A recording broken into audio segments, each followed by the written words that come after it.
नमस्कार दोस्तों, किशोर एस्ट्रोलॉजी में आप सभी का स्वागत है। और जैसा कि आपने पूर्व प्रकाशित अंक में जाना कि गज केसरी योग क्या होता है और उसका शास्त्रोक्त आधार क्या है, इलाहाबाद से हमारे साथ जुड़े हमारे विद्वान मित्र श्री विजेंद्र मिश्रा जी ने इस पे प्रकाश डाला था।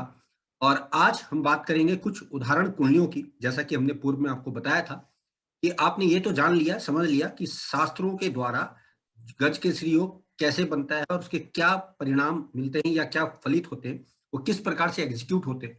तो आज हम ये जानने की कोशिश करेंगे कि एग्जाम्पल्स लेंगे कुछ कुंडलियों का, कुछ उदाहरण कुंडलियां हमारे पास हैं, उनके एग्जाम्पल से हम आपको ये बताने का प्रयास करेंगे कि ये क्यों विशिष्ट कुंडलियां बन गई। उनकी कुंडली में जब ये योग बना तो वो किस प्रकार से विशिष्टता उनमें आ गई। तो अब हम जानते हैं श्री विजेंद्र मिश्रा जी से, जो कि इलाहाबाद से जुड़ रहे हैं हमारे साथ।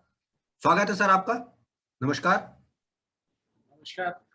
जी सर, तो आज हम बात करेंगे उदाहरण कुंडलियों की। तो बताइए सर कि आज क्या क्या उदाहरण आप हमें दिखाएंगे। आज उनके फल आज जी। गज केसरी योग में जन्मे कुछ पर्सनालिटीज के विषय में हम जिक्र करेंगे, लेकिन उसके पहले जो गज केसरी के जो वैदिक सूत्र हैं, जो हमारे पुराने ग्रंथों में, जैसे फल दीपिका में मंत्रेश्वर ने लिखा है, जातक पारिजात में इसके सूत्र दिए गए हैं। जी। कुमार स्वामीयम जो दक्षिण भारत के ज्योतिषी हैं, उन्होंने भी इसका जिक्र किया हुआ है। वो थोड़ा सा उनका हट करके है। तो हम ये देखते हैं कि जातक पारिजात यह कहता है, या ये मान लें कि हमारी सामान्य अवधारणा है कि चंद्रमा और गुरु जब केंद्र में होते हैं तो गज केसरी योग बनता है। एक राशि में 4 कुंडलियां इस तरह की बनेगी, 12 राशियां हैं तो 48 कुंडलियां बनेगी। लेकिन अगर हम इन जातक पारिजात, फल दीपिका और ये जो कुमार स्वामी के निर्णय हैं, अगर उसको देखें तो उनमें उन्होंने अलग अलग ढंग से अलग अलग प्रभाव देने वाले गज केसरी संयोगों की बात की है। जातक पारिजात यह कहता है, केंद्र स्थित देवगुरु मृगांकात। मृगांकात का मतलब होता है जो चंद्रमा से देवगुरु अगर केंद्र में हैं तो उसको गज केसरी योग कहा जाता है। और ये कहा है, दृष्टे सितायेन्दु सुतय शशांके। अगर यह संयोग बुध, शुक्र और बृहस्पति, बृहस्पति तो पहले ही केंद्र में आ गया, अगर उनके द्वारा दृष्ट हो तो यह बहुत बढ़िया गज केसरी योग कहा जाएगा। दूसरा होता है कि एक और उसका विशेष सूत्र मिला कि इसमें जो चंद्रमा होना चाहिए, चंद्रमा अस्त नहीं होना चाहिए। अर्थात अमावस्या की तिथि के आसपास, सामान्यतः हम देखते हैं कि अमावस्या तिथि में चंद्रमा को हम अस्त मानते हैं, वो तिथि नहीं होनी चाहिए। अगर वो तिथि में गज केसरी योग बना है तो कभी कभी वो निष्फल या निरर्थक हो जाएगा। दूसरा सूत्र ये है कि चंद्रमा बली हो। तीसरा सूत्र है गुरु बली हो। इसके बाद दोनों का एक सम्मिश्र है। अगर दोनों बली हो, फिर एक और इसका विचारणीय बिंदु आता है कि ये लग्न या दशम में हो तो बहुत बढ़िया गज केसरी योग होगा। जैसे हमने कहा ना कि हर राशि के 4 होंगे, तो लग्न और दशम में तो 2 ही होंगे। और अगर ये कहा जाए कि दोनों एक दूसरे से एक ही राशि में हो जाए, जैसे कर्क में मान लीजिए चंद्रमा है और कर्क में गुरु है, तो उससे बढ़िया कोई योग हो नहीं सकता गज केसरी का। और वो जब दशम में हो जाएगा तो उस सबसे बढ़िया इसके लिए केंद्र माना गया है। गज केसरी का हमने ये माना है कि हमारे मन पर जब नियंत्रण होता है, हमारे चंद्रमा पर हमारी आत्मा का नियंत्रण, हमारी बुद्धि का नियंत्रण होता है तो गज केसरी योग होता है। ये तो हमारे लिए अंदर की बात है। अब होता है कि हम करेंगे क्या अगर गज केसरी योग हमारे अंदर है तो ये माना जाता है कि ऐसा व्यक्ति दीर्घायु होता है, ऐसा व्यक्ति महापराक्रमी होता है, ऐसा व्यक्ति महाधनवान होता है, ऐसा व्यक्ति राजा की तरह पूज्य होता है, ऐसा व्यक्ति रिसोर्सफुल होता है। और ये कहा गया है कि जिस तरह एक सिंह सैकड़ों हाथी के झुंड पर प्रहार करके उनको परास्त कर देता है, इसी तरह गज केसरी योग के जो जातक होते हैं वो अपने शत्रुओं का नाश कर देते हैं।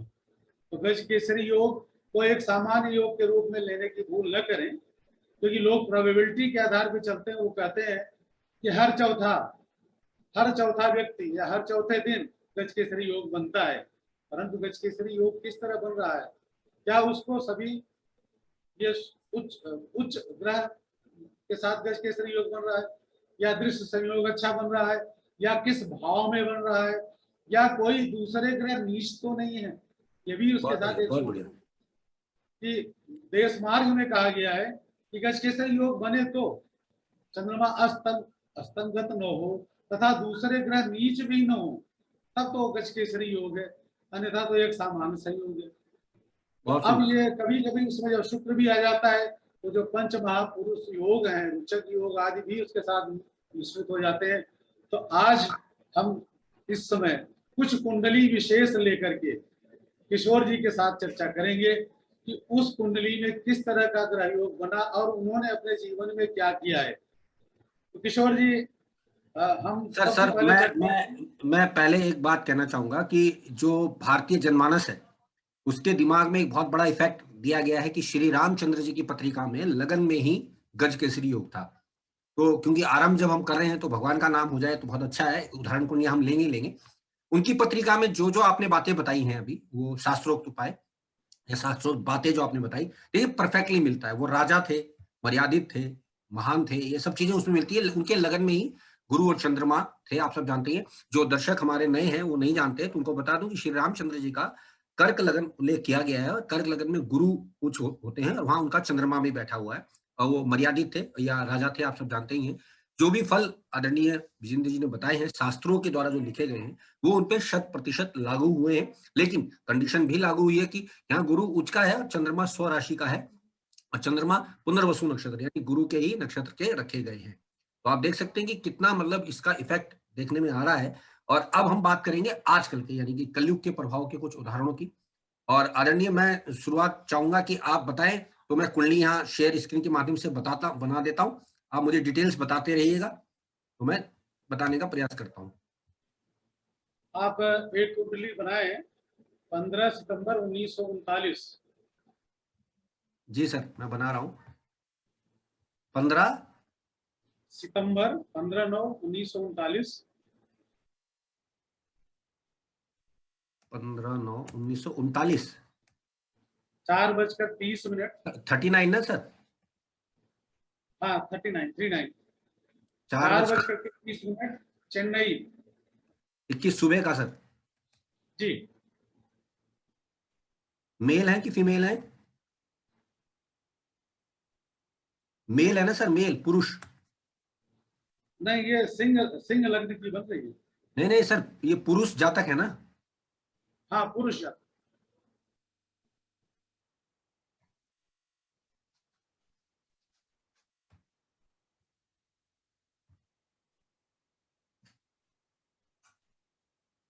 जी सर, सिंह लगन के आगे ये सूर्य बुध लगन में है और शुक्र चंद्र दूसरे भाव में और उसके ठीक सामने गुरु अष्टम भाव में है। गुरु से बिल्कुल सप्तम हाउस में यानी केंद्र में चंद्रमा आते हैं। बिल्कुल ठीक है सर, हमारे दर्शकों को स्क्रीन में दिख रही होगी। 15/9/1939 4:21 चेन्नई का जन्म है और ये सामने मैंने स्क्रीन लगा दी है। आप देख सकते हैं कि यहाँ पर जो है सिंह लगन आया है और शुक्र चंद्र दूसरे भाव में है। उसके ठीक सामने गुरु वक्री अवस्था में वो देख रहे हैं। गुरु चंद्र का समसप्तक मेल है यानी कि केंद्र में चंद्रमा से गुरु या गुरु से चंद्रमा केंद्र में आ गए, तो ये गज केसरी योग बन रहा है जी। अब आप देखें कि चंद्रमा कन्या में है, उसके साथ शुक्र भी है और उसके सप्तम भाव में बृहस्पति है, यानी दोनों केंद्रवर्ती हो गए हैं और उन पर शुक्र की दृष्टि पड़ रही है। शुक्र की दृष्टि पड़ रही है। मंगल भी उच्च का है। सूर्य और बुध बुधादित्य योग दे रहे हैं जी। यह जातक वाणी में प्रखर है। बृहस्पति मीन का है, वह प्रोफेसर है, प्रोफेसर हो सकते हैं और इनकी किताबें विश्व में प्रसिद्ध हैं। दसम मंगल उच्च का छठे भाव में है।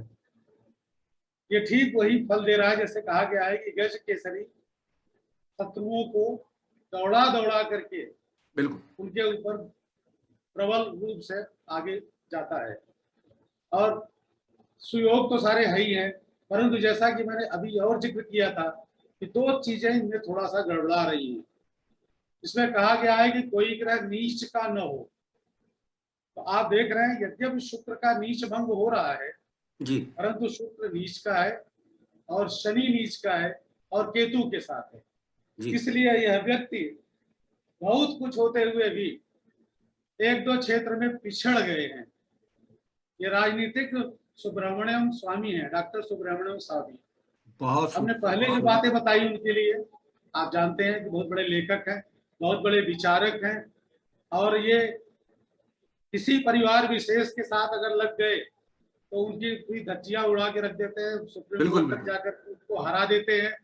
परंतु वो इस समय न तो कैबिनेट मंत्री है, न कभी मुख्यमंत्री बन पाए, क्योंकि दो जगह यह क्षीण हो गया यह राजयोग। शुक्र का बहुत नीच हो जाना और शनि का केतु के साथ युक्त होकर के नीच शनि का बन जाना। अब आप यहाँ देखें कि हमारे शास्त्र के सूत्र कितने अच्छे ढंग से अपनी व्याख्या को फलित भी करते हैं। अभी बिल्कुल हम आपको एक निर्दोष कुंडली भी देंगे। जी। जो यहाँ कुंडली मैं एक बात निर्दोष और है, यहाँ मैं अपने दर्शकों को एक बात और कहना चाहूंगा कि यहाँ देखिए शनि जो है वो बनते हैं सप्तमेश और जो शुक्र हैं वो बनते हैं दशमेश। तो दोनों केंद्र भाव के जो श्रेष्ठ परिणाम आने चाहिए थे वो उनको किसी कारणवश या इस कारणवश नहीं मिल पाए हैं। लेकिन गज केसरी योग ने विश्वव्यापी सफलता या कामयाबी दी तो है, परंतु उस लेवल पे नहीं जितना कि ये हकदार थे। ये सब आप जानते ही हैं इनके विषय में। ये है सुब्रमण्यम स्वामी। तो दूसरी पत्रिका ले सर अब। हाँ एक दूसरी पत्रिका ले रहे हैं। जी वो 11 अक्टूबर 1942। जी, ये तो महानायक की आगे लग रहा हूँ। जी 4 बजे ले लें। इनका एएम पीएम दोनों चलता है, अभी तक क्लियर नहीं हो पाया एएम है कि पीएम है। नहीं, हम तो सर उसी से लेते हैं। ये राव साहब के अकॉर्डिंग हम लोग तो 16 बजे का लेते हैं, यानी कि शाम का। 16 ले लीजिए। इनका वो कुंभ लगन लेते हैं ना हम लोग। कुंभ लग्न की कुंडली बन रही है। जी सर।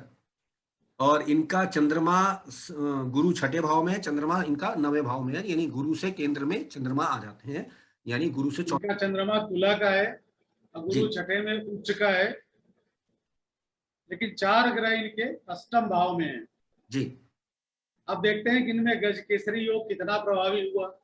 मैं चाहूंगा कि किशोर जी आप इनके विषय में डिस्क्राइब करिए कि गज केसरी इनका कितना प्रभावी हुआ और कहाँ कहाँ उसने इनको मतलब अड़चने भी डाली, जी किस तरह इनकी गतिविधि रही। किशोर जी आप बताएं इसमें। सर देखिए, दो बातें जो इसमें समझ में आती हैं कि एक तो गुरु छठे भाव में आ गए, और ये हम देखें तो कुंभ लगन है जहाँ पे गुरु को हम इतनी इंपॉर्टेंस ही नहीं दे सकते सिवाय धन के, क्योंकि धन और लाभ दोनों के मालिक हैं। उनसे जब चंद्रमा केंद्र में गया, और चंद्रमा अगर मैं इस कुंडली की बात करूं तो वो इनकी केस में छठे घर का मालिक ही बनेगा। अब गुरु का संबंध आ गया इससे, और गुरु यहाँ धन और लाभ का कनेक्शन गुरु से, तो जीवन में एक बार ऐसे व्यक्ति को दिवालिया होना पड़ता है, वो आप सब जानते ही हुए। लेकिन गुरु से केंद्र में चंद्रमा के आने से जनता में बहुत लोकप्रिय ये हो गए हैं। और जनता में इसलिए मैं लोकप्रिय बोल रहा हूं इनको कि यहाँ एक रीजन और भी है कि इनका शनि लग्नेश होकर चौथे भाव से गुरु को भी देख रहा है। तो ऐसे में जनता में बहुत इनकी लोकप्रियता बढ़ी, और साथ ही साथ जैसा आप जानते हैं महानायक है, फिल्म अभिनेता तो रहे हैं। लेकिन हम बात कर रहे हैं आज की, लेकिन क्योंकि आज ये बहुत कामयाब है वो है, लेकिन जब शुरुआती जीवन इनका रहा काफी स्ट्रगल भरा था, आप सब जानते हैं। लेकिन मेरा कंसर्न सिर्फ यहाँ गज केसरी का होगा, तो गज केसरी के योग से मैं एक बात तो कहूंगा कि भले ही इस व्यक्ति को जीवन में एक बार बहुत नीचे जाना पड़ा, क्योंकि गुरु इनका जो है वो फल नहीं देगा जो एक्सपेक्टेड है, लेकिन गुरु से चंद्रमा का केंद्र में आना विश्व प्रसिद्ध प्रसिद्धि जिसे हम बोलते हैं, और अपने शायद मेरे को लगता है परिवार में भी ये सबसे बड़े रहे हैं। और इसके अतिरिक्त यहाँ पर एक बात और भी देखने में आती है कि इनका जो है 8th हाउस जो है वो 2nd हाउस को एक्टिवेट कर रहा है, तो वाणी और उसके मालिक गुरु ही बनते हैं, वो उच्च के हैं। तो एक दिन वो था जब इनकी वाणी को खराब कहा गया, लेकिन आज ये वाणी के माध्यम से ही जबरदस्त रुतबा पूरे विश्व भर में कमाए हुए। लेकिन फिर भी मैं कहूंगा शास्त्रीय नियम को सर जरा आप अच्छी तरह एक्सप्लेन करेंगे तो ज्यादा बढ़िया है। आज इनकी वाणी मनोहर है, मनमोहक है, परंतु अगर आप इनकी बायोग्राफी पढ़ें तो जी उन्होंने खुद लिखा है कि पहली बार जो इन्होंने इंटरव्यू दिया था कलाकार के लिए, कलाकार बनने के लिए ऑल इंडिया रेडियो में, तो कहा गया था कि तुम्हारी आवाज फिट नहीं है, तुम फिट नहीं हो इसके लिए। जी बिल्कुल। और जब उन्होंने मनोज कुमार जी के साथ जो पहली फिल्म के लिए जब इनका उसमें इनको इनरोल किया गया, तो मनोज कुमार जी बार बार इनके टांगों की तरफ नजर डालते थे और इनकी पीठ पे नजर डालते थे। उसका कारण है शनि इनका चतुर्थ में है, और कहा गया है कि जो गज केसरी योग बने उस पर कोई खराब ग्रहों की दृष्टि न हो, जिसमें शनि की दृष्टि भी गुरु गुरु पे। पर पड़ रही है, और चंद्रमा लगभग कुछ ही अंशों के हैं, वैक्सिंग मून नहीं है, जी वैक्सेबल है। मतलब चंद्रमा जो है वो प्रकाशित ज्यादा नहीं है। आप ही जान रहे हैं कि सूर्य के जी, तुरंत सूर्य बाद से एक दिन बाद निकलेगी। तो ये लगभग अस्त होने के बाद तुरंत निकलते हुए नजर आ रहे हैं, इसलिए इनके जीवन में बहुत संघर्ष हुआ। शुक्र भी इनका नीच का रहा है, जी लेकिन केतु और राहु लग्न और सप्तम में है, तो इन्होंने इनके कई तरह के श्रम के योग बनाए। उन्होंने वो आज भी श्रम कर रहे हैं, इस उम्र में भी वो छोटे छोटे ऐड भी करते रहते हैं। कई बार उनकी आर्थिक स्थिति नीचे गई, लेकिन कई बार उन्होंने उसको संभाला, आगे बढ़े, और उनके परिवार में भी देखिए इस समय सब कुछ ठीक है। 2 बार मृत्यु उसकी उससे स्थितियों से बाहर आए, परंतु गज केसरी योग तो गज केसरी योग होता है। उनके ऊपर तरह तरह के लोगों ने उनको नीचे गिराने की कोशिश की, लेकिन नीचे नहीं गिरा पाए। एक और कुंडली, जी अगली कुंडली लें किशोर जी। जी जी सर, बना रहा हूँ। 17/9/1950। 17/9। 1950 जी 11 बजे मेहसाना।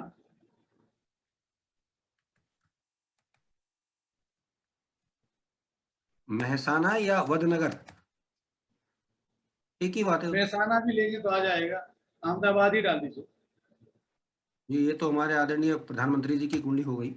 हाँ, प्रधानमंत्री जी की कुंडली है। जी बिल्कुल। आइए देखते हैं कि इनके ग्रहों ने किस तरह इनका साथ दिया, किस तरह आगे साथ देंगे, और वर्तमान जो स्थिति है उसमें किस तरह गज केसरी योग प्रभावी हुआ। बहुत बढ़िया। हाथियों के झुंड को एक इकलौता शेर दौड़ा करके भगा देता है गज केसरी योग में। गज केसरी योग में आप ये भी है कि उनके मस्तिष्क पर उनका मस्तिष्क उनके मन पर, उनके चंद्रमा पर नियंत्रण कर रहा है। बृहस्पति और शुक्र भी आमने सामने है। शनि भी यहाँ योगकारी कहलाएगा, चतुर्थेश होकर के इस पर दृष्टि डाल रहा है। सूर्य और बुध बुधादित्य योग भी बना रहे हैं।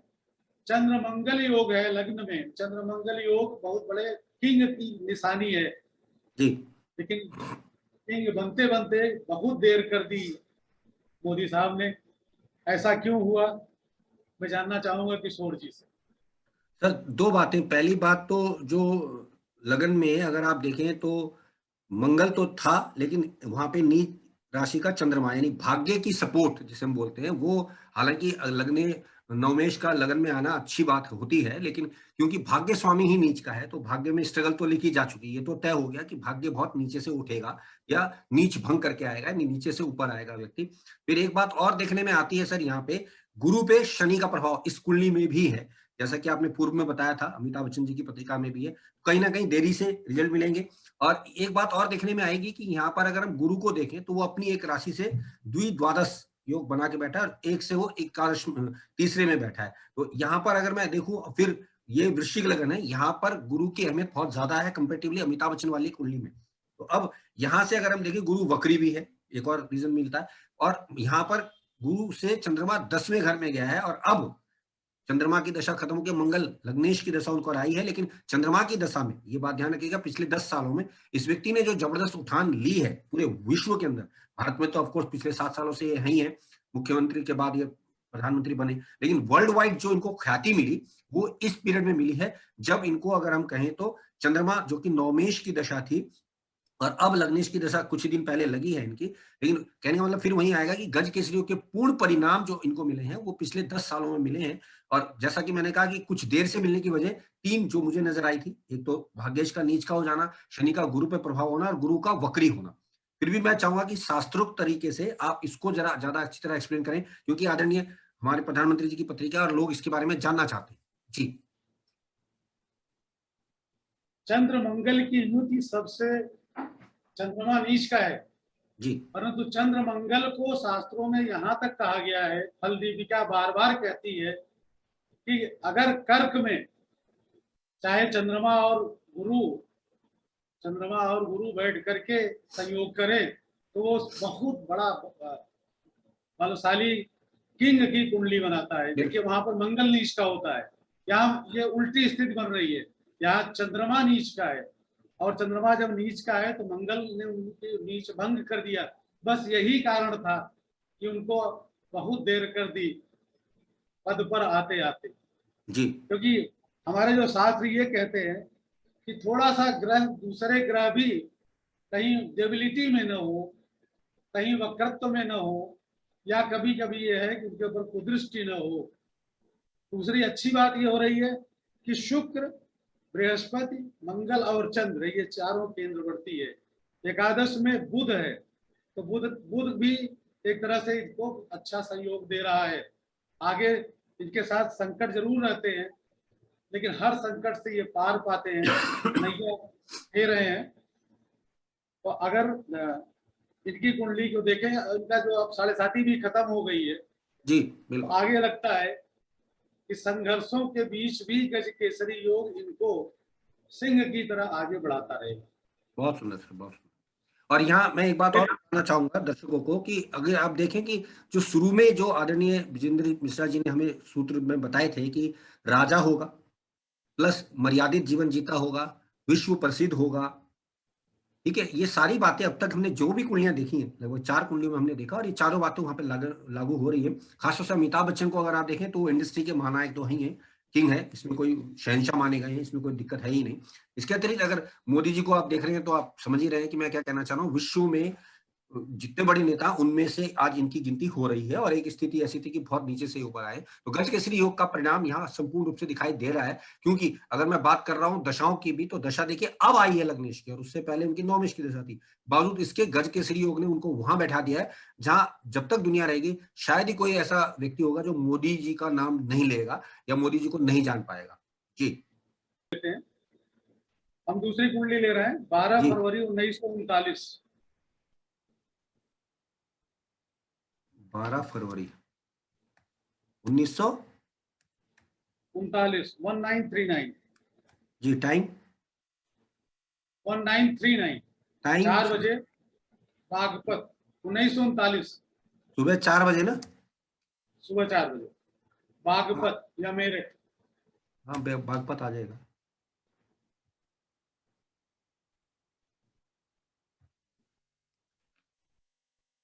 ये सर आइए आपकी धनु लगन की पत्रिका है। ये धनु लग्न की है, जी शुक्र है, गुरु से 10वें। चंद्र और मंगल द्वादश में है, जी बिल्कुल और गुरु तृतीय भाव में है, बिल्कुल। और सूर्य बुध द्वितीय में है, जी और शनि चतुर्थ में है। बिल्कुल। तो इसमें कुछ दोष भी आ गए। पहला दोष तो आ गया कि काल सर्प दोष आ गया। जी दूसरी, यहाँ पर चंद्र मंगल एक साथ आए हैं, एक नीच का ग्रह, एक नीच भंग करता हुआ योगकारी ग्रह। बिल्कुल। दूसरी चीज, लग्न में शुक्र है और गुरु तृतीय पराक्रम भाव में है, जो जी भाग्य भाव जबरदस्त। को भी देखता है। एक गज केसरी योग तो बना, जी लेकिन यह गज केसरी योग पूर्ण योग नहीं बन पाया। जी ये है अजीत सिंह जी, चौधरी चरण सिंह जी के बेटे। जी जी आप देख ही चुके हैं कि कई बार ये मंत्री रह चुके हैं, लेकिन मुख्यमंत्री भी बनते बनते रह जाते हैं। जी जी जी और इस बिल्कुल। समय थोड़ा सा इनका शैशव, इनका जो अवस्था चल रही है वो सोते हुए नजर आ रहे हैं। मतलब गज केसरी योग बना तो, लेकिन वो बहुत अच्छी तरह से फलीभूत नहीं हो पा रहा है। नहीं हुआ है क्योंकि फिर कई भी अन्य रीजन भी आ गए हैं, राइट। बिल्कुल। जी अन्य पत्रिका लेते हैं। 18/5/1933। 18/5/1933। 18/5/1933 जी 11 बजे हासन। हासन। जी कर्नाटका। कर्क लगन आया सर। कर्क लग्न आ रही है। ये गुरु चंद्रमा आमने सामने है, दूसरे और छठे। गुरु चंद्रमा आमने सामने है, लेकिन दोनों दूषित स्थितियों में है। बिल्कुल। शुक्र अच्छा है, सूर्य के साथ है, जी शनि बली है। आप बताइए, इसमें आधा फल दिया, इसमें अकस्मात फल दिया, क्योंकि चंद्रमा अष्टम में थे और गुरु और मंगल की दृष्टि में है। चंद्र मंगल की दृष्टि था। ये भारत के प्रधानमंत्री रह चुके हैं देवगौड़ा जी। जी, बहुत बढ़िया सर। बाकी एक बात और देखने में आ रही है कि यहाँ पर अगर हम देखें तो जो कर्क लगन है, कर्क लगन में गुरु और चंद्रमा दोनों विशेष जो है शुभता रखते हैं, या उनको देखा जाना चाहिए, और दोनों की स्थिति इतनी अच्छी नहीं है। बावजूद इसके इन्होंने गज केसरी योग की वजह से इतनी ऊंचाई ले ली, अनएक्सपेक्टेडली कहूंगा मैं, क्योंकि जब तक ये नहीं थे, प्रधानमंत्री नहीं थे, तब तक शायद ही कोई इनको जानता था। लेकिन जैसे ही प्रधानमंत्री बने, हर व्यक्ति इनके नाम को जानने लगा। तो कह सकते हैं कि गज केसरी योग का ये परिणाम इनको मिला। हालांकि इनके विषय में कहा तो गया है कि मर्यादित जीवन इनका काफी रहा है और बेदाग छवि इनकी रही है, वो बातें भी इन पे लागू होंगी। लेकिन फिर भी मैं कहूंगा कि कहीं ना कहीं गज केसरी योग ने वो फल नहीं दर्शाया है जो इनको मिलना चाहिए था। जी, नेक्स्ट। अगली कुंडली लेते हैं। जी 3 मई 1959, 3 बजे, टीकमगढ़। 3 बजे दोपहर का, सुबह का? 3 बजे सुबह। मैं चाहूंगा किशोर जी, आप इनकी व्याख्या दें। टीकमगढ़। इनका शुक्र भी बहुत बली है, सूर्य भी बली है, बृहस्पति दशम में है, कुंभ लगन और कुंभ चंद्रमा राशि आई है लग्न में है। सर, कुंभ लगन आया है। कुंभ राशि है। हाँ जी, हाँ जी सर। देखिए, इनकी पत्रिका में अगर मैं कहूंगा तो कुंभ लगन, वही अमिताभ बच्चन वाली बात आ जाएगी कि गुरु यहाँ पर वो भाव नहीं रखते हैं। बावजूद इसके गुरु से केंद्र में चंद्रमा है, और चंद्रमा भी यहाँ पर वो इफेक्ट नहीं रखते हैं बावजूद इसके, क्योंकि कुंभ लगन की बात करें तो यहाँ पर आप देखें चंद्रमा ये उमा भारती जी की कुंडली है। और उसके बावजूद गुरु का चंद्र से संबंध और गुरु का वक्री होना, सेम कंडीशंस वहां पे भी ऐसी ऐसी लागू हो रही थी। लेकिन क्योंकि गुरु केंद्र में आ गए हैं और चंद्रमा से संबंध बना रहे हैं, तो आप देखिए इमेज तो फिर से वहीं आ गई कि धार्मिकता या आध्यात्मिकता का इनका प्रभाव रहेगा। इसके लिए अतिरिक्त हम मानते हैं कि ऐसा व्यक्ति अपने दुश्मनों को पछाड़ लेगा, ये सब चीजें इन पर लागू होती है। और आप जानते हैं कि जबरदस्त वक्ता रही हैं उमा भारती जी, और सेफ्रॉन जिसे हम बोलते हैं कि भारतीय जनता पार्टी की, ये बहुत अच्छी रही है। और गुरु की स्थिति ये बताती है कि पैदाइशी गुरु ये व्यक्ति है, यानी ज्ञान बांटने के क्षेत्र में रहेगा या पढ़ाई लिखाई के क्षेत्र में रहेगा। फिर गुरु के साथ शुक्र का भी संबंध है, लेकिन सवाल हम बहुत अच्छा संबंध है गुरु के साथ शुक्र का, जी जिसने इनको इतनी ऊंचाइयां दी, सफलता दी। और सूर्य भी इनका पराक्रम भाव में बली है, परंतु नीच का बुध केतु और केतु के राहु साथ। के संपर्क में आकर के थोड़ा सा इस योग को पूरी तरह फलित नहीं होने दिया। जी शुक्र तो और बली था, लेकिन चंद्रमा और बृहस्पति में ज्यादा बल नहीं था।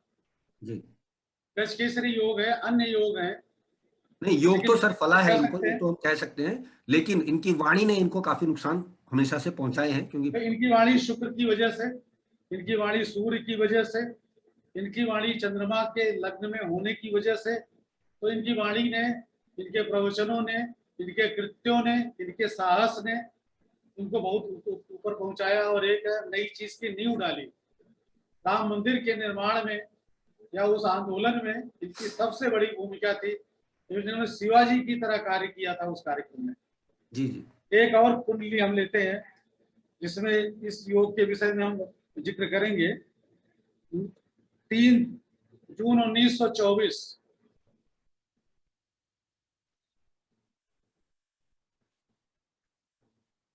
9:30 बजे। स्थान की स्पेलिंग देख लीजिए, त्रिकुंगल। क्या सर स्थान? TRIKUNVAL, त्रिकुंगल।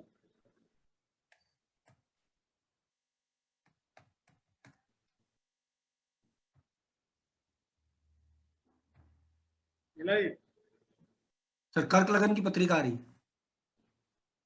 कर्क लग्न की पत्रिका जी है।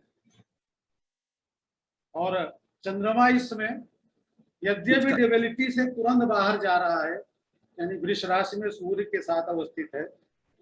मंगल इनका बली है और गुरु पंचम में है, चंद्रमा एकादश में है। जी शनि और मंगल इनके आमने सामने है, एक दूसरे पर दृष्टि डाल रहे हैं। शनि उच्च का है और मंगल उच्च का है। इसको जी क्या हम एक और नाम दे सकते हैं? उच्च राजभंग योग तो नहीं है ये? कह तो सकते हैं सर, क्योंकि शनि और मंगल केंद्र में है। केंद्र में है, लेकिन एक दूसरे ये से करुणानिधि जी नहीं है। की कुंडली है। किनकी सर? करुणानिधि, करुणानिधि। आप जानते हैं वो किस तरह से फिल्मों के माध्यम से, फिल्म में केवल एक लेखक हुआ करते थे, जी उन्होंने वहां के जनमानस को जीता।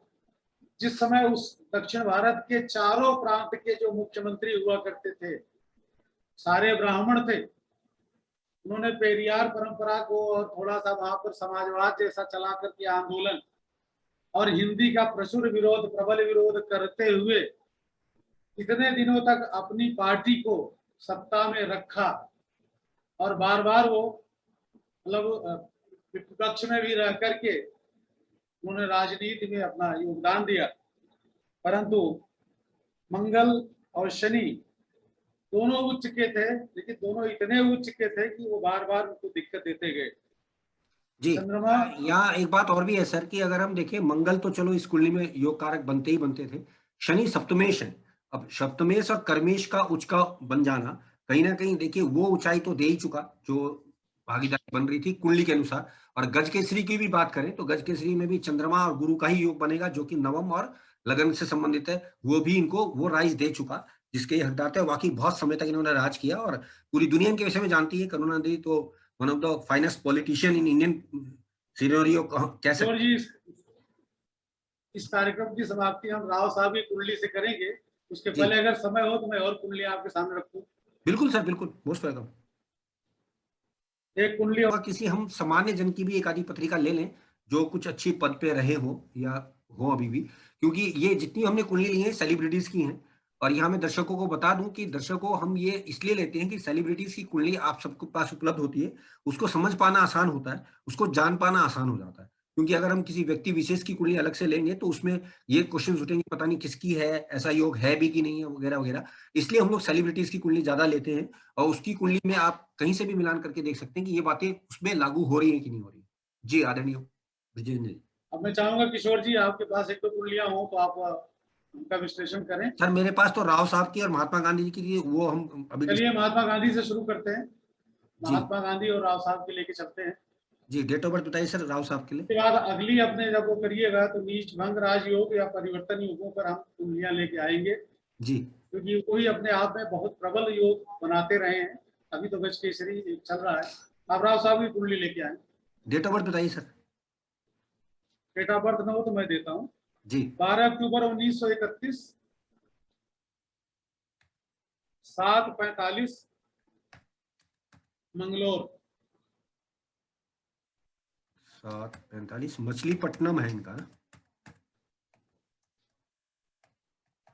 तुला लग्न, जी जी तुला का चंद्रमा, तुला का शुक्र।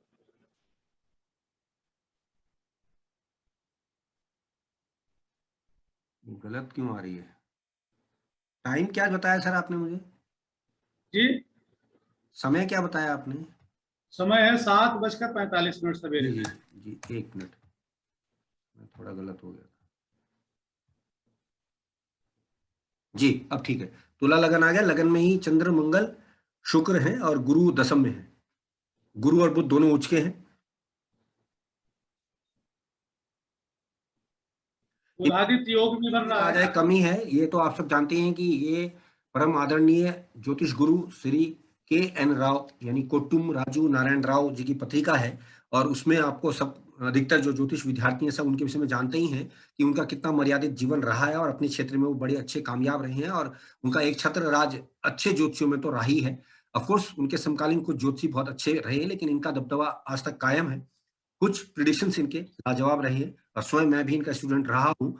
यहाँ पे एक बात देखने की, देखिए गुरु और बुध दोनों उच्च के बन जाते हैं और लगन में चंद्र मंगल के साथ शुक्र लग्नेश बने हैं। अब मैं चाहूंगा कि शास्त्रीय दृष्टिकोण से आदरणीय विजेंद्र मिश्रा जी इनके विषय में कुछ कहें। शास्त्रीय दृष्टिकोण से ये कहा गया है कि जहां गजकेसरी योग बन रहा हो उसमें अगर शुक्र की दृष्टि हो जाए तो बहुत प्रबल योग बन जाता है। इसमें भी देखिए शुक्र उच्च का है। जी बुधादित्य के साथ केतु बना है, लेकिन इसमें एक ही थोड़ी सी विरलता आई है, वेरीफाइड हुआ है गजकेसरी योग, क्योंकि चंद्रमा जब भी सूर्य के पास वो आगे बढ़ के आता है तो प्रतिपदा या द्वितीया तिथि ही होती है, और ये माना जाता है वो क्षीण चंद्रमा उसको माना गया है। वैक्सिंग मून तो नहीं कहा जाएगा, जिसके कारण वो केवल लेखन और अध्यापन, ज्योतिष के सूत्रों का आकलन, उनमें शोध करने के साथ साथ राज सत्ता की तरफ नहीं गए। जी बिल्कुल। और वो क्योंकि दसम में गुरु है तो ऐसे लोग गंगा के किनारे रहते हैं। हे जीवे गंगा स्नानम, वो प्रयाग में भी काम कर चुके हैं। उन्होंने बिल्कुल प्रयाग में भी ज्योतिष का बहुत ज्यादा काम किया था। उस समय वो केवल सीख रहे थे प्रयागवासियों से, और दिल्ली पहुंच करके तो उन्होंने सारे झंडे गाड़ दिए चारों तरफ। बिल्कुल। तो शास्त्र की दृष्टि में यहाँ पर कुमार स्वामियम, जातक पारिजात और देश मार्ग में एक ही चीज कहा गया है कि अगर केंद्रवर्ती चंद्रमा और बृहस्पति है और शुक्र द्वारा अगर दृष्ट है तथा no planet is in depression या डेबिलिटी, ऐसा व्यक्ति मैचलेस किंग होगा। तो थोड़ा सा चंद्रमा कमजोर पड़ गया, बावजूद तो उसके ये बावजूद किंग उसके तो इनकी नहीं बने, लेकिन किंग से ज्यादा इन्होंने प्रतिष्ठा अर्जित की, बेहतरीन सम्मान बेहतरीन अर्जित किया, कर्म किया, और इनका नाम अमर है। बहुत अभी बेहतरीन भी वो बेहतरीन। इस उम्र में काम कर रहे हैं। जी बिल्कुल बिल्कुल। बहुत सुंदर सर, अगली बहुत सुंदर। महात्मा गांधी जी की ले लीजिए। तो दर्शकों, आपने देखा कि हमने किस प्रकार गजकेसरी योग की कुंडलियों का अध्ययन किया, और सेलिब्रिटी की कुंडली लेने का रीजन मैंने आपको बता दिया था। कुछ अन्य सामान्य और भी हमारे पास कुंडलियां हैं जिनमें हम ये योग 100% देखते हैं। और जैसा कि बार बार शास्त्रोक्त नियम के आधार पर हम बात कर रहे हैं, उसमें ये कहा गया है कि जातक इस प्रकृति का होगा या आध्यात्मिक जगत से जुड़ा होगा, मर्यादित जीवन जीने वाला होगा, समाज का भला सोचने वाला होगा, शिक्षक बहुधा हो सकता है, अपने क्षेत्र में राजा होगा, दुश्मनों के छक्के छुड़ा देता होगा। ये सारी बातें आपने इन कुंडलियों में 100% लागू देखी हैं। तो हमारा जो शास्त्र है वो किस प्रकार से आपको हिंट देता है, बताता है, समझाता है, ये आपने देखा। लेकिन यहाँ मैं और बात स्पष्ट करूंगा कि शास्त्रों को एज ए डिक्टम यूज ना करें, अपना भी थोड़ा दिमाग लगाएं। जो उन्होंने लिखा है उसके पीछे बहुत बड़ी शोध है, बहुत बड़ा उनका रिसर्च रहा है। ऐसा नहीं है कि आपने देखा, आपने कहा ये लगता है, ये नहीं लगता, जैसा भी हमने उदाहरणों में देखा है। लेकिन यहाँ एक बात मैं और जानना चाहता हूँ डॉक्टर विजेंद्र मिश्रा जी से, कि यहाँ पर जो शास्त्रोक्त नियम कहे गए हैं, उन्होंने बिल्कुल परफेक्टली ये बोला है कि अगर इसके साथ ये मैच हो जाएगा ऐसा होगा, अगर इनमें से कोई ग्रह नीच का हो जाएगा ऐसा होगा, और गुरु होगा। लेकिन तथाकथित विद्वान जो कि हमारे ही मित्र हैं, वो ये नहीं बताते, बस वो सिर्फ गुरु चंद्र को देखकर एक नजर में कह देते हैं कि गज केसरी योग है। तो परिणाम हमें देखने में नहीं मिलता है या अच्छा नहीं मिलता है। तो अब आपने देखा या जाना, मैं जानता हूं, समझता हूं कि आपको इससे बहुत अच्छी जानकारी मिल रही होगी। हम इस सेशन पे चर्चा रखेंगे और आगे हम अन्य योगों पे भी शास्त्रोक्त नियम के द्वारा डॉक्टर विजेंद्र मिश्रा जी से जानने का प्रयास करेंगे। और यहाँ मैं आपको स्पष्ट कर रहा हूं बार बार कि जो लिखा गया है उस पे तो काम करना ही है, लेकिन उसको एज इट इज डिक्टम ना मान के थोड़ा सा अपना भी बुद्धि विवेक का इस्तेमाल करें, अन्य पत्रिकाएं देखें, रिसर्च करें, शोध करें, तब जाकर आप कुछ एक प्रिडिक्शन निकाल पाएंगे। एक नजर में कह देना, जैसे अभी हमने अमिताभ बच्चन जी की पत्रिका में देखा कि उनको गजकेसरी योग ने फल तो दिए हैं, लेकिन उनको नेगेटिविटी पहले मिली। इसी प्रकार से कुंभ लगन की अन्य पत्रिकाओं में भी ऐसा देखने में आया। वहीं अगर कर्क, वृश्चिक और अगर मीन लगन की पत्रिका की देखें तो वहां ये रिजल्ट ज्यादा अच्छे मिल रहे हैं, क्योंकि वहां पे वो दोनों ग्रह उनके लिए यूजफुल ग्रह बनते हैं, और वो अगर केंद्र में है तो बहुत ही बढ़िया योग दे रहे हैं। वहीं अगर वो छठे और 8वें 12वें से कनेक्शन है, या दूसरे 8वें से कनेक्शन है, या 11वें 5वें से कनेक्शन है, तो वो फल उतने उस लेवल पे नहीं दे रहे हैं जैसा कि हमने कुंडलियों में देखा। लेकिन दे फिर भी गज केसरी योग का फल रहे हैं। तो अब इस सेशन को हम और आगे लेके चलते हैं, थोड़ी सी अन्य चर्चा और जानना चाहेंगे कि कुछ अन्य जानकारी जो आदरणीय विजेंद्र जी हमें देना चाहें कि शास्त्रों को फॉलो तो करना ही है, क्योंकि उससे हमें एक मूल आधार तो मिलता ही है, but as it is follow ना करके उसको थोड़ा समझने का प्रयास करें, थोड़ा डीप इन्वॉल्व करें, तो आपको और बेहतर परिणाम मिलेंगे। जी विजेंद्र जी।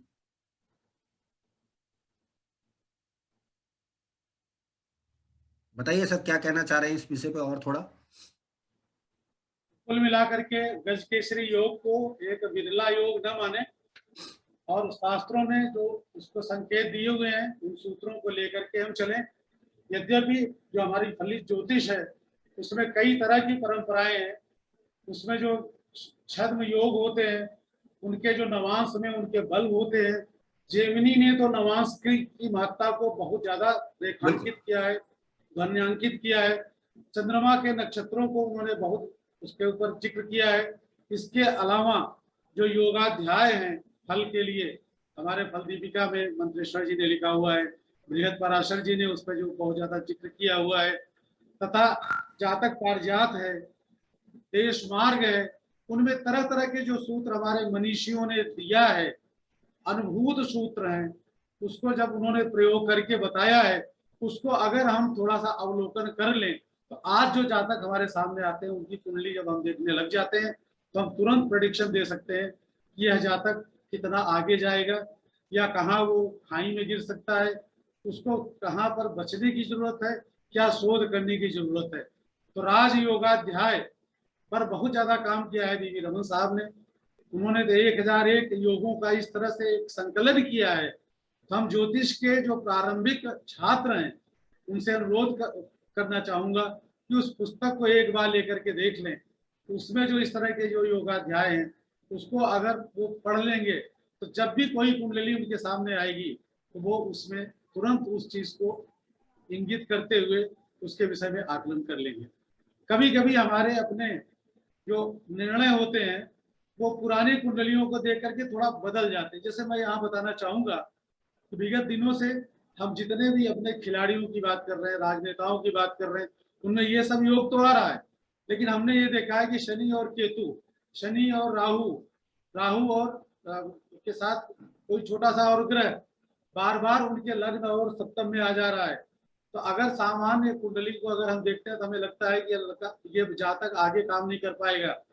लेकिन जिस तरह उन लोगों ने, जैसे महात्मा गांधी जी को फेंक दिया गया था सर्द रात में प्लेटफॉर्म पर जी।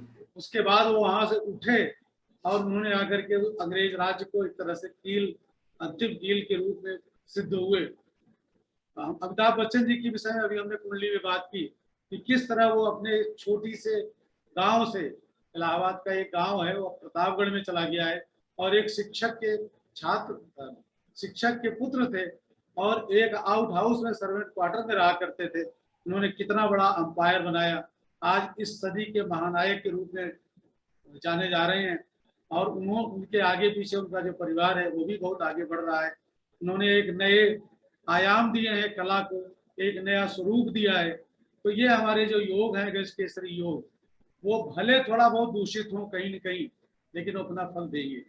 और अगर दूषित ना हो तो वो जन्मजात राजा होगा और अंत तक राजा रहेगा, महाराजा बहुत रहेगा। बहुत बढ़िया, बहुत सुंदर सर, बहुत सुंदर। तो हमारी चर्चाएं आगे भी जारी रहेंगी और मैं चाहूंगा कि आदरणीय अब आप अपना टेलीफोन नंबर कृपया करके हमारे दर्शकों को बताएं, क्योंकि यदि वो आपसे संपर्क करना चाहते हैं, शास्त्रोक्त रूप से आपको अपनी कुंडली दिखाना चाहते हैं, तो आपसे संपर्क कर पाएंगे। जी, अपना नंबर कृपया करके बताएं। मेरे नंबर के लिए कर रहे हैं। जी। मेरा नंबर वैसे तो फ्यूचर स्टडी ऑनलाइन पे या myjyotish.com में तो मैं पूरी तरह से उसमें लोगों के विचारों से उनकी कुंडली का जवाब देते हैं, लेकिन हम चाहते हैं किशोर जी की जो एस्ट्रोलॉजी है उसके लिए एक नंबर मैं दे दूं जो अक्सर हमारा खाली रहता है, 737-999-0088। बहुत बढ़िया सर, बहुत। 737-999-0088। जी। तो दोस्तों, आपने देखा किस प्रकार से गज केसरी योग के उदाहरणों ने आपको ये समझाने में मदद दी होगी, जो जैसा कि मेरा अनुमान है या जैसा मैं समझता हूं, समय समय पर हम कोलैबोरेशन के तहत किसी योग्य विद्वान को चुनकर आपके लिए लाते हैं और वो आपसे चर्चा करते हैं, जिसमें हम ये जानते हैं, जैसे आदरणीय विजेंद्र मिश्रा जी से हमने ये चर्चा करी कि गज केसरी योग जो शास्त्रोक्त है वो किस प्रकार से फलीभूत होता है और वो क्या क्या फल जातक विशेष को देता है। कुछ उदाहरण इस सेकंड पार्ट में हमने आपको देने का प्रयास किया। मेरे को लगता है कि आपको हमारा प्रयास अच्छा लगा होगा और आप हमसे क्या एक्सपेक्टेशंस रखते हैं, कृपया करके कमेंट बॉक्स के जरिए हमें बताएं, ताकि हम आगे अन्य किसी विद्वान के द्वारा आपको अन्य किसी शोध के विषय में जानकारी दें। हम चाहेंगे कि विजेंद्र मिश्रा जी से हम लगातार जुड़े रहें और नए नए विषयों पे कोई ना कोई जानकारी लेते रहें। और मेरा प्रयास रहेगा कि मैं अगली बार कोई अच्छा सा एक योग जिस पे हम चर्चा करेंगे और हम चाहेंगे कि इस मंच के माध्यम से अजितेंद्र विजेंद्र मिश्रा जी भी हमसे जुड़े रहना चाहेंगे। तो मैं ज़्यादा समय ना लेते हुए अब दर्शकों से इजाज़त लेता हूँ और आपकी कोई भी शंका समाधान है तो आपको नंबर दिया गया है, आप उनसे जाकर सीधा अपनी कुंडली का डिस्कशन कर सकते हैं। आप सबने हमें सुना, आप सबका धन्यवाद। नमस्कार। नमस्कार, धन्यवाद किशोर जी, धन्यवाद दर्शकों।